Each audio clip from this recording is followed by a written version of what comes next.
because it's on like Oh, a docking station. So okay. yeah, All right, maybe we will get started. sure. Okay. Welcome everyone who has joined the event. Just wanted to let you know there's a few housekeeping rules. So firstly, I'd like everyone to keep their video off during this session. If you have questions for the presenter, please try to save them for the end of the presentation. It's probably going to be about 20 minutes. If it is a little bit shorter, that's fine as well. There'll be about 10 minutes at the end if it does run the full 20 minutes. This presentation is being recorded, so please be respectful as your mics are active. My name is Charm, and I'm delighted to be your host today. Before we delve into the presentation, I'd like to introduce our presenter. We have Cynthianault. She is an industrial millwright, and she works for Manitoba Hydro. I'd now like to pass things over to Cynthia. Thank you.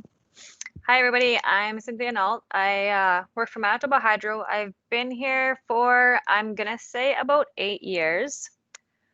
I didn't start in this profession. I grew up on a farm, so there we fixed things and did whatever maintenance we could. So I kind of got into it, and I like to get my hands dirty. So my dad owned a body shop, so that was like my main thing. After that, growing up, I helped fix whatever machinery we had or help my aunts and uncles. I also worked at a car dealership. I started washing cars and I enjoyed fixing things. So I got into the service department part of it all. So I was an automotive mechanic actually for, I want to say about 4 years. I didn't get to go to school. So I got out of that, but I worked in a parts store. While working in a parts store, I actually went to a career fair and I came across the Métis Federation, which was also talking with like Manitoba Hydro, and her name is Andrea Canada. And she actually asked me like what I do, and I said I'm slinging parts, and I didn't really know what I was doing with my life, so I kind of just did whatever. And she said, well, apply through the Métis Federation and like apply for hydro. So I did. And I actually got a call to do like aptitude testing and like a whole bunch of other stuff. So it took like, I think 3 sessions. And I actually got a phone call and said that I had a job. So I was pretty stoked with that. So I actually got onto hydro through, it's called the pre-placement program. They still do offer it. It's kind of neat because you actually get to explore different areas and different sides of hydro. So I work at a converter station right now. So there's also like the generating stations and some natural gas, and then there's like machining. So I got into that and I did my pre-placement for about 10 months, and then I got an actual job offer and I became an apprentice millwright. So yeah, I mentioned 8 years. I'm a little behind in times. So I started in 2011, 2012. So I worked at Dorsey Converter Station and we got to do like different things. I basically do everything from machining parts to fixing transformers and generators, RC units, which are air conditioners. Those are pretty interesting. I've learned a lot. I don't know, it's an interesting thing to do. I've loved turning wrenches. It's just a passion of mine. I think it's just the fixing things. I got to go to school to take my apprenticeship. So level 1 and 2 we can do in Winnipeg or the PAW. I'd highly recommend the PAW because you can hunt and fish after school. So I did my level 1, 2, and 3. I stopped to actually do my level 4, so I'm not certified yet, but I still know my stuff. I'm behind in times because I had 2 kids, but you know, it happens and families are important, but it's nice because they enjoy listening and asking me what I do every day. So I get to go home and tell them and show them. Like I take pictures of everything that I do. Sometimes it can be a dangerous thing, but you just got to be careful. I think my favorite part of this is the machining stuff. Like if you guys have ever heard of like a lathe, you can basically take every piece of a lathe and machine it to make a lathe. So you can make a piece of equipment out of a piece of equipment. We learn a lot of welding, so that's pretty interesting too. So you can like do different things. What else can we do? Or what do we do? We have an operating program. So technically, where I work right now is Dorsey Converter Station. So we take the hydro from the north. So those big like lines that you guys see, like the bipoles, they're called. So they're like the big, huge structures with like the big cables.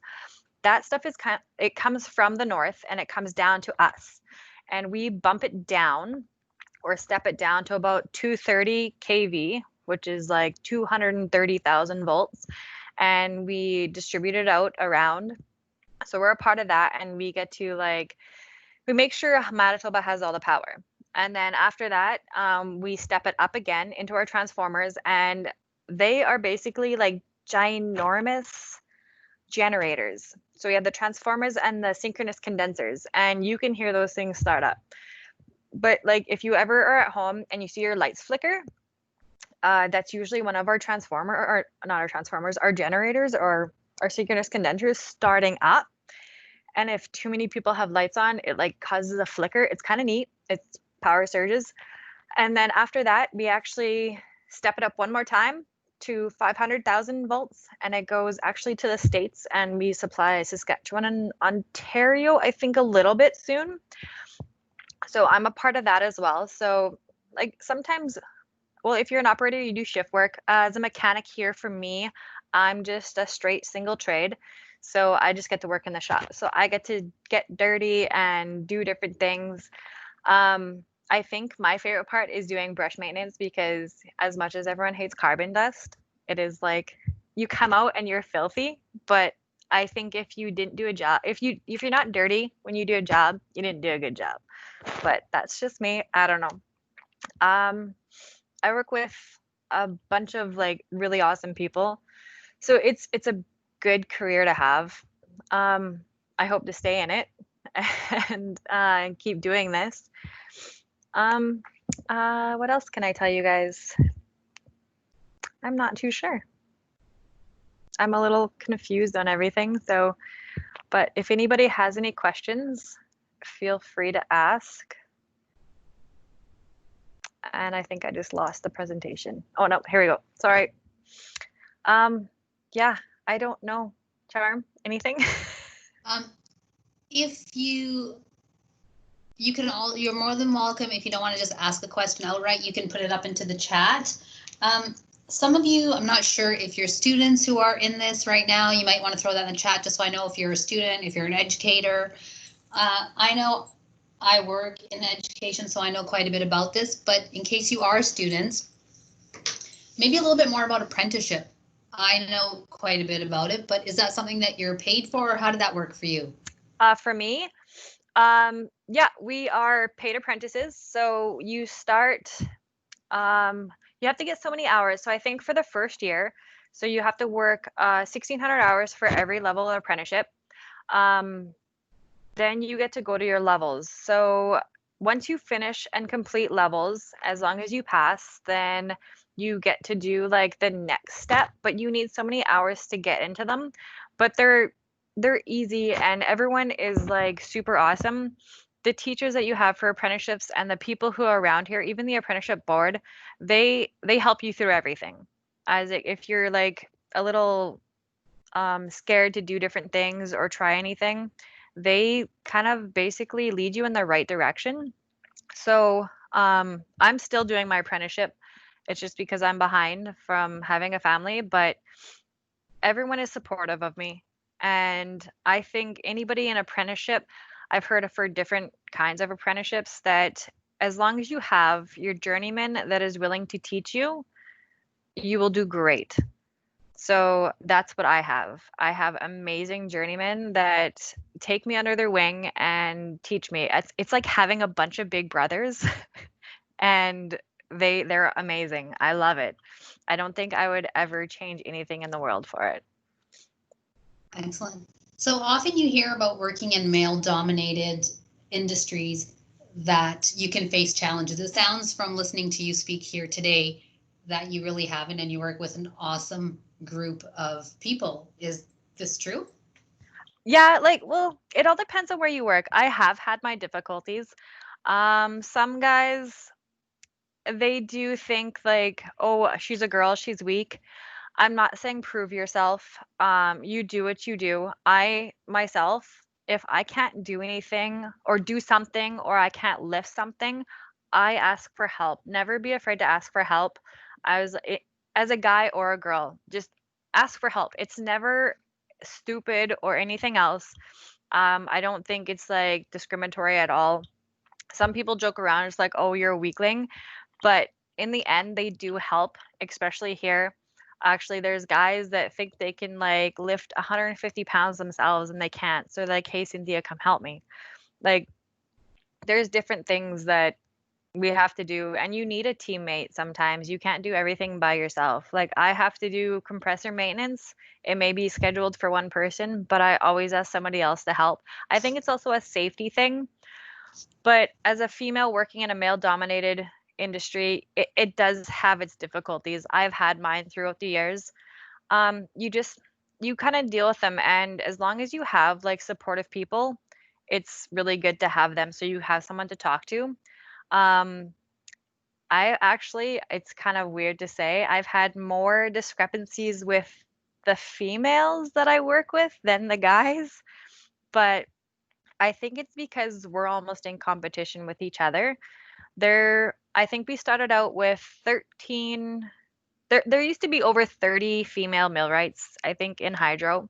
When I first started, I think we had about 13 of us, and now we are actually down to only 3, and we all work in the south. There might be one girl that works in the north, but I don't think so anymore. Everyone else is either quit or they took office jobs. So, yeah, having like kind of the 3 last millwright females is kind of a joy for us because we just kind of push along and do our thing. But I do love the fact that you said lean on one another, whether regardless of who you are, right? Because it doesn't Oh, really yeah. make a difference. No, you For sure. have to rely on each other because if you don't, then someone is going to get hurt. And like, I don't know. We try to stay safe here. Like we do have our accidents, but other than that, we're always watching each other and you have to keep an eye out for each other. Does anyone else in the group have a question there? I see no one's typed anything up in the chat. I encourage you to, because you've got a wealth of knowledge here. What about prerequisites? Like, is there anything like any special like science or math classes that you needed to have before entering? You don't actually have to have any special skills. When I first started, what Hydro does is they actually help you upgrade your math. Math is a big thing as a mechanic or an electrician around here, and they actually upgrade your applied math and your physics. So I got to spend, I think it was a month or 2 months in Transcona at an adult learning center, and we had an amazing teacher, and we learned so much, and it helped me a lot because the stuff that I learned in school I didn't pay attention to. So now that I had all this stuff, it does help, and it helps you through your schooling because being a mechanic, we have to learn our math or we have to know our math, especially from the machining side of things. Electricians a little bit more. I'm not too sure about them, but other than that, yeah, it's they help you upgrade, so it's kind of nice. Excellent. And I heard you mention Andrea Canada's name, that you ran into her at a career fair. Was that where it was? Yeah, it was actually at a branding career fair back in I think it was 2010. Wow. Yeah. And she helped you out there and helped you get Um, into. yeah, because I seen the Métis Federation and I always like I'm always interested in my background, so it was kind of nice. And so when I got talking to them, she had mentioned Manitoba Hydro, and you know, knowing me, I was like, oh, whatever, Manitoba Hydro, that's like the biggest company ever. I could never get into there. And well, I've been working for them for 8 years and I love it. Excellent. Just gonna check the search. I still don't see any questions. Maybe we'll talk a little bit. I know there was like a massive storm that had happened back in October, which Yes. most of us will remember. Did you have anything to do with like the cleanup or the aftermath in that? I know obviously Hydro did, but did that in any way, like, did you play a role in that? Um, yes and no. We were when we got hit with that storm, a lot of people, well, they couldn't make it to work, but we were on call. The people that did make it to work, they're running low on parts. So it was mostly like the linesmen that helped do it, as well as like our service centers. But um, we were able to, as operators, we could flick the lines. So here we send a power surge through them, and you can burn the like melt the ice off and do whatever. We couldn't really help with the poles, but what we did do is everyone that knew their machining, we all got together and they actually placed orders and we got to machine parts for them. So we didn't play a major role in it, but we were still in the background helping them out. And I have to say, like, I applaud the linesmen who helped out. They did an amazing job, even though like some people were without power. Um, I don't think I could do their job as well as they can. I kind of freeze when I go outside in the wintertime, but those guys are out there like day and night and they are in the worst storms ever sometimes. Like I got the opportunity to actually see how linesmen and those guys work. I spent 2 months working in Dauphin and I wore hip waders and those guys wore hip waders and they were up to like their chests. So their chest is like my head. So we had to walk in ditches and fix poles that were just in water. It was crazy. And I said, I applaud you guys. I could never do your job. So, but what they did, and then us just helping, it's just like we have different departments. So one of the departments is stores, and it's not like a grocery store or anything, but we do supply parts to them. So then they supply parts to everyone surrounding areas and all the linesmen and stuff. So we got to be a little bit of a part of it, but it wasn't like we were out in the field doing a lot. We just kind of kept everything running here. So our stuff didn't break down. Um, I think it was actually shortly after that storm, one of our synchronous condensers actually blew up. And that was, we had a bunch of people actually come in to help do that. So that was kind of I'm going to say cool because it's kind of neat when it blows up, but it's not always cool. It was a big catastrophe, but I was actually one of the people who actually got to start and finish that job. So when you get to do something like that, it's really neat because you get to see like everything taken out of these big round massive cylinders. And when I first started, I never knew what a stator was or a rotor except for on a car. So me seeing things that you literally need a crane to pull out a motor and a stator and just like little rods to like put things together, it's really, really cool. And I don't know, I've built up my muscles since doing it, so it's kind of nice. Awesome. Well, I'd like to thank you, Cynthia, for taking the time to come out here today. And I'd like to thank everyone for joining us today. Please be sure to check out our exhibitors and our other presentations we have going on. And don't forget to fill out our survey to win a tablet. I see there's one person left. Do you have any questions? You've been awfully silent. Do you have any questions? They can turn on their video if they want. Yeah. Do you want to turn on your video if that makes you feel comfortable? No. Oh, there we go. Yes. Hey! Yeah, the chat's not working. That's why. Oh, Maybe that's why I couldn't reply back to somebody. yeah. Yeah, because it's not on my screen for me, so I cannot reply. Oh, I'm gonna make a note of that. Okay, yes. I have a question though. Are you guys okay if I leave because I have to go introduce my next presenter and then Cynthia, Yeah. it's okay if you guys have a conversation? Is that good? Yeah. Okay, Sure. excellent. Thanks. Bye. Thank you, Cynthia. you. Thank you. Yeah, I'll Okay. talk to you later. Yeah.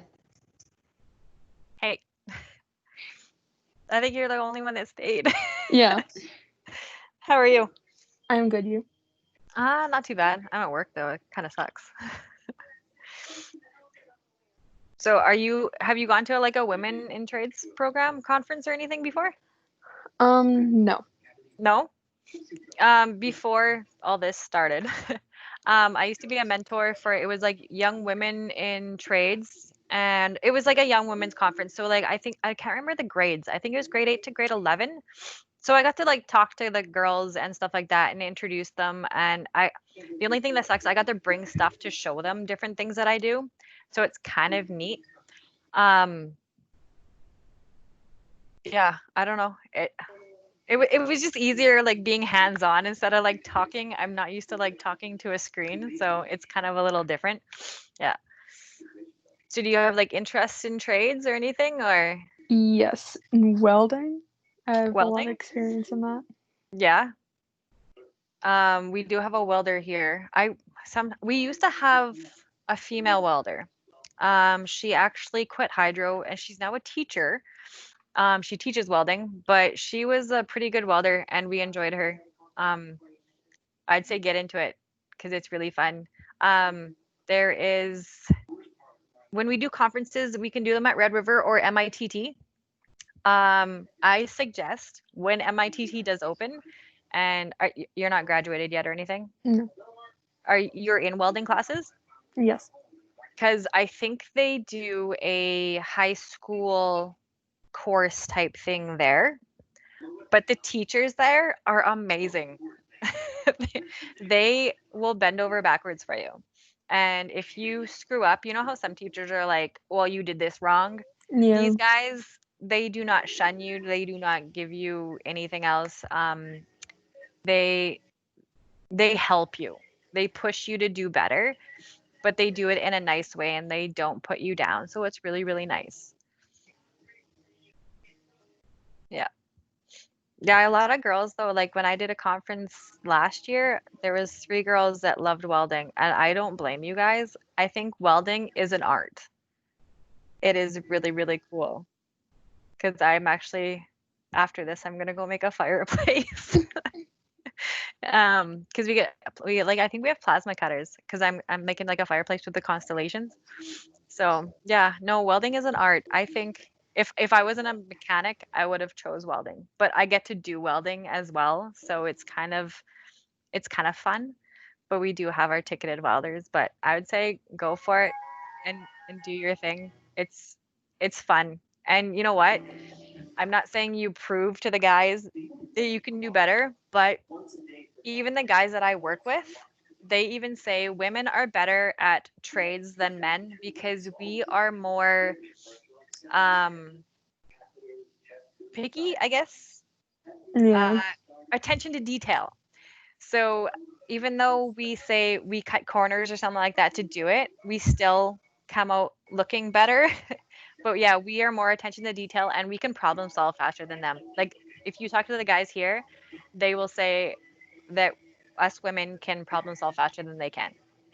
I think it's just the way our brains work. And especially welding, our hands are more sturdy. Like maybe not mine, but like when you first start out, your hands are way more sturdy than guys, and you can do so many different things. I've seen a lot of work done, and it's pretty, pretty cool. But yeah, go for it and do your thing. So I asked Charm though too, what happens because these are all recorded, right? So I asked her if they're sending them anywhere because like some people can't make it today. So I don't know. I'm pretty sure you guys can get a hold of them later. So if you have any other questions or anything like that, they can send you emails like to us or to anybody else, and yeah, you can do different things. But yeah, I would look into MITT if you want to just take like even summer courses. I don't know when they're opening. I don't know if schools are opening, but I'd say yeah, go for it. It'll be fun. Okay. Yep, Thank you. no problem.